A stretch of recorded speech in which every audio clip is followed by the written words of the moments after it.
రాజన్న సిరిసిల్ల జిల్లా చందుర్తి మండలం లింగంపేట శివారులో జరిగిన ఘోర రోడ్డు ప్రమాదం ఓ కుటుంబాన్ని తీవ్ర దుఃఖంలో ముంచింది. ఒక పెళ్లి వేడుకలో భాగంగా హల్దీ కార్యక్రమానికి వెళ్తుండగా వారి కారు అదుపు తప్పి పల్టీలు కొట్టింది. ఈ దుర్ఘటనలో రుద్రంగి గ్రామానికి చెందిన షాదుల్లా అతని భార్య హసీనా ప్రాణాలు కోల్పోయారు. ఘటనా స్థలంలోనే హసీనా మృతి చెందగా తీవ్రంగా గాయపడిన షాదుల్లా కరీంనగర్లోని ఆసుపత్రిలో చికిత్స పొందుతూ కన్నుమూశారు. షాదుల్లా తమ్ముని కూతురు హీనా అతని చిన్నమ్మ ఆసుపత్రిలో చికిత్స పొందుతూ చనిపోయారు. ఈ ప్రమాదంలో గాయపడిన మరొకరికి కరీంనగర్ ఆసుపత్రిలో చికిత్స అందిస్తున్నారు.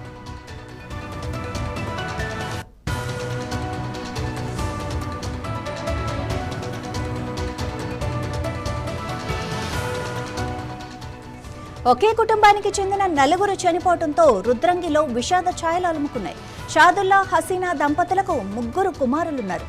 తల్లిదండ్రులిద్దరూ ఒకేసారి మృతి చెందడంతో ఆ చిన్నారులు అనాథలయ్యారు. పెళ్లి వేడుకకు వెళ్లిన కుటుంబాన్ని విషాదంలో ఉంచిన ఈ సంఘటన స్థానికులను కలిచివేసింది.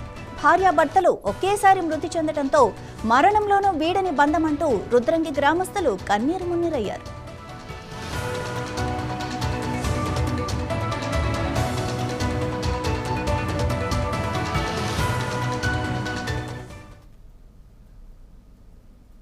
ఇవి ఇప్పటివరకున్న అప్డేట్స్. మరి